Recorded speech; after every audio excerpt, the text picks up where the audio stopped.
আলু গ্রেট করে বানাবো আজ পকোড়া। তার জন্য নিয়ে নিয়েছি 3টে আলু। 3টে আলুকে গ্রেট করে অনেকবার জলের মধ্যে ধুতে হবে, যাতে আলুর মধ্যে এক ফোঁটাও স্টার্চ না থাকে। 3বার 4বার ধোয়ার পর আলুটা অনেক পরিষ্কার হয়ে যাবে। তারপর ঠান্ডা বরফ জলে কিছুক্ষণের জন্য ভিজিয়ে রাখবে।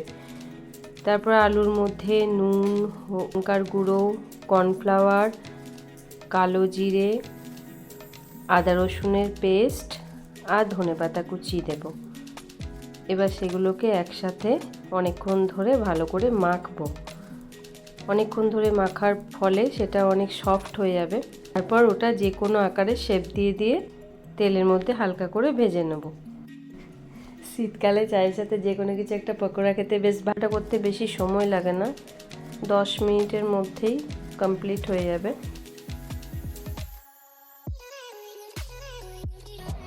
তো দেখো হালকা হালকা লালচে রং ধরতে এসছে, ততক্ষণ আমি একটু চা বানিয়ে নিই।